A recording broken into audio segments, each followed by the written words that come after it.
Hai sahabat Midway, pada Midway list kali ini akan menceritakan tentang tokoh-tokoh yang ada pada zaman Sang Buddha yang hidup lebih dari 2600 tahun yang lalu.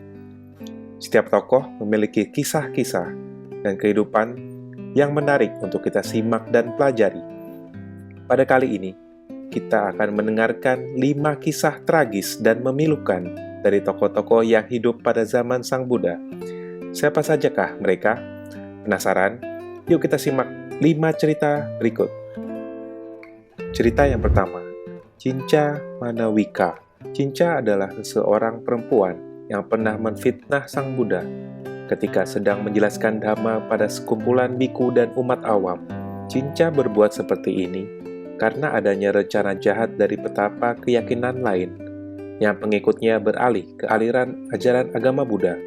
Atas dasar kesetiaan pada gurunya, akhirnya Cinca melakukan perbuatan buruk ini. Dia membungkus perutnya dengan kain dan mengisinya dengan papan kayu tipis, agar terlihat seperti perempuan hamil. Ia menuduh Sang Buddha dengan berkata bahwa Sang Buddha lah yang menyebabkan ia hamil.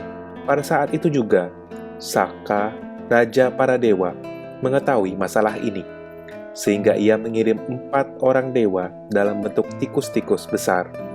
Keempat ekor tikus tersebut pergi ke bawah pakaian Cinca dan menggigit putus benang yang mengikat erat papan kayu di sekeliling perutnya. Saat terputus, papan kayu tersebut jatuh dan memotong bagian depan kakinya. Akhirnya, tipu muslihat Cinca Manawika terbongkar. Orang-orang yang melihat kejadian tersebut marah. Cinca lari secepat yang ia bisa, dan ketika ia telah pergi agak jauh, bumi terbelah dan retak. Ia pun tertelan masuk ke dalam tanah, kemudian terlahir di alam neraka. Cerita yang kedua, Cunda. Cunda adalah seorang pemotong babi. Selama 50 tahun, ia memotong babi untuk dimakan atau untuk dijual. Ketika sedang mengolah daging babi tersebut, ia melakukannya dengan sangat keji dan menyakitkan. Mulut babi itu dibuka dengan paksa dan diganjal dengan sepotong kayu. Kemudian air panas dituangkannya ke dalam mulut babi yang terbuka tersebut untuk membersihkan perut babi itu. Air panas juga disiramkan ke punggung babi agar kulitnya mengelupas. Kemudian ia membakar bulu-bulu babi dengan sebuah obor. Setelah itu, kepala babi dipotongnya dengan sebuah golok. Apabila daging babi lebih, ia menjual daging babi itu ke pasar. Ketika itu, Sang Buddha sedang berdiam di wihara yang tidak jauh dari tempat tinggalnya. Cunda sama sekali tidak pernah mengunjungi beliau untuk berdana ataupun untuk berbuat baik yang lainnya. Ia tidak pernah melakukan kebaikan. Kemudian, Cunda menderita sakit berat akibat perbuatannya selama ini. Meskipun belum meninggal, ia sudah merasakan panasnya api neraka. Sifatnya langsung berubah seperti seekor babi. Setelah 7 hari Cunda merasakan siksaan ini, ia meninggal dunia dan terakhir di neraka Awici. Selanjutnya cerita yang ketiga, Bahia Daruciriya. Beberapa orang menganggapnya sebagai arahat dan memujanya, maka ia pun berpikiran demikian. Suatu ketika, Mahabrahma menyadarkannya bahwa ia bukanlah arahat. Kemudian memberitahukannya bahwa seorang arahat ada di Sawati, yaitu Sang Buddha. Bahia menyadari demikian besar kesalahannya. Ia merasa sangat menderita dan berlari di sepanjang jalan menuju ke kota Sawati. Akhirnya, ia sampai bertemu Sang Buddha. Dengan penuh hormat, ia mengikutinya, kemudian memohon kepada Sang Buddha untuk membabarkan dhamma. Dengan mendengarkan sebait syair, Bahia mencapai arahat dan memohon izin pada Sang Buddha untuk menjadi biku. Ia wajib membawa jubah, mangkuk, dan kebutuhan lainnya. Dalam pencarian barang-barang tersebut, ia diseruduk oleh raksasa berwujud sapi, sehingga ia meninggal dunia.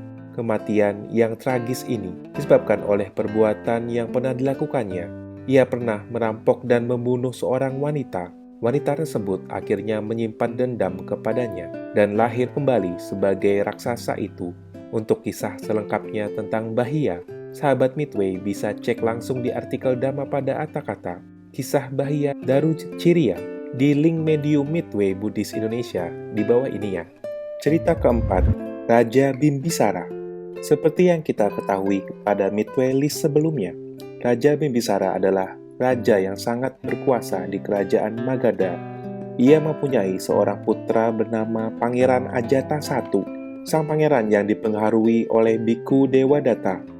Dewadatta membujuk Pangeran Ajata I untuk merampas takhta kerajaan dan menjadi raja dengan cara membunuh ayahnya.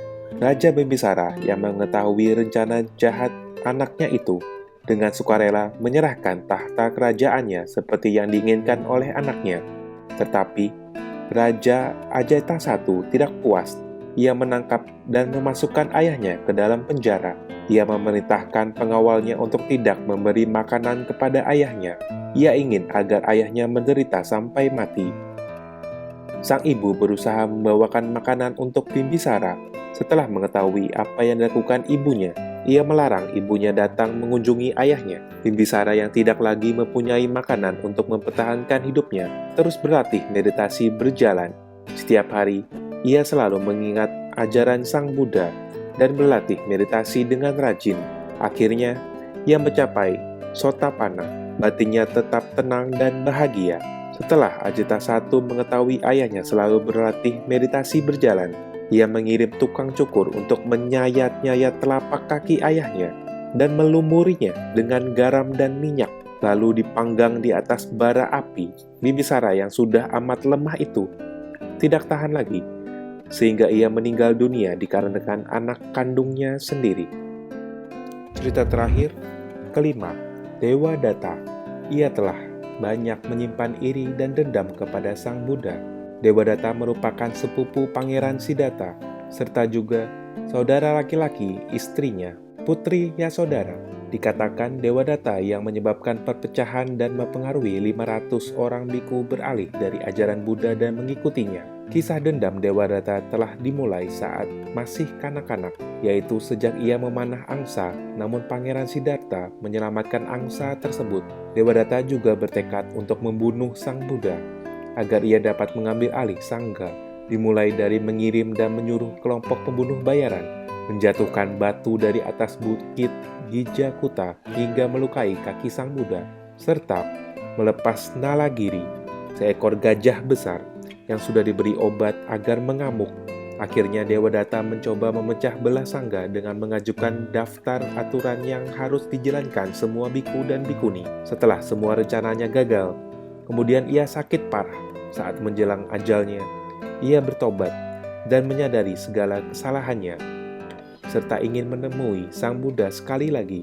Saat beristirahat di perjalanan, Dewadatta bangkit dari tempat berbaringnya untuk menjejakkan kaki di tanah. Tiba-tiba, kakinya masuk ke dalam tanah dan sedikit demi sedikit Dewadatta ditelan bumi. Ia tidak sempat menjumpai Buddha dan lahir kembali di alam neraka Awiji karena karma buruknya yang sangat berat. Sekian Midway List dari Midway Buddhis kali ini. Bagi sahabat Midway yang ingin menyampaikan kritik dan saran tentang tema selanjutnya, langsung saja komen di bawah. Jangan lupa like dan subscribe agar Dhamma yang mulia ini dapat maju dan berkembang melalui media sosial. Salam bahagia selalu.